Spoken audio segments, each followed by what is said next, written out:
palm strike, back of the hand, edge of the hand, ridge hand, phoenix eye fist.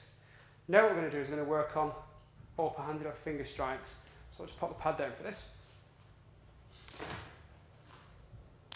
Remember when you strike, I'm not going to talk about areas of striking at the minute. I'm just going to talk about the application, the utilising technique, shall we say, rather than the actual self-defense combative application. Anytime you use the fingertips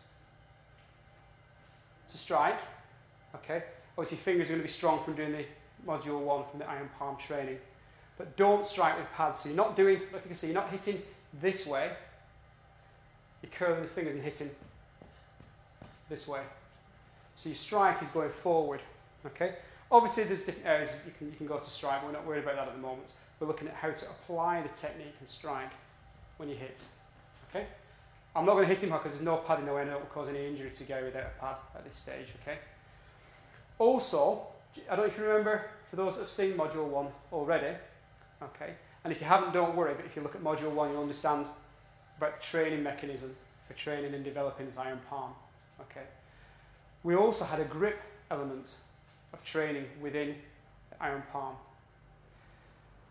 That can be expanded further in other methods of training, but for our purpose, we'll go off what we've done on Module 1. Whenever you train your grip, you're looking at obviously strengthening all the tendons, ligaments and so on in the hand and the forearm.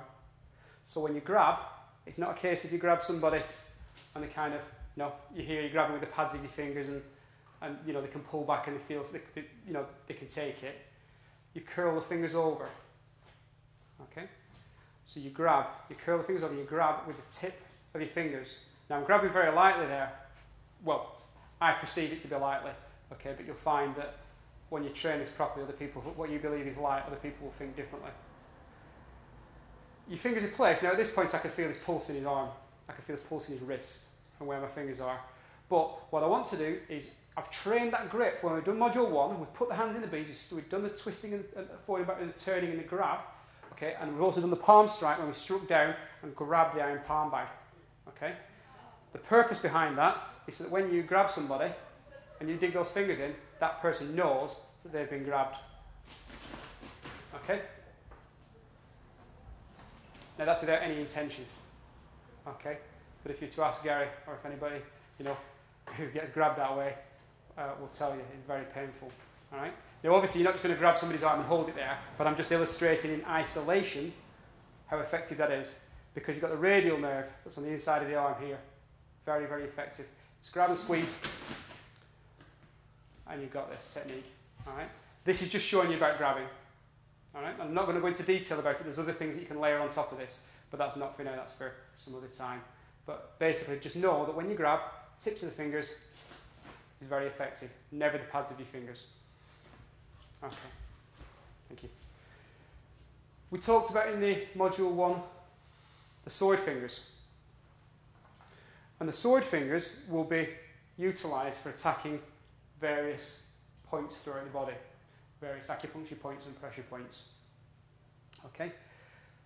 When you strike, it's a thrusting strike. I'm not going for any specific area, I'm just explaining. When you strike, you go for thrusting strikes. Some of them are straightforward, some of them are in and twist. Okay? The softer areas will be in and twist. Generally speaking as well, with the sword fingers, you're going for the softer areas in the body. Alright? So don't go and strike in bony areas, because that's not good. It's usually used when you're very close in. But again, it's very, very effective. Add correct body movement, correct energy, correct intention. When you strike these different areas, you'll have quite a devastating effect on the person.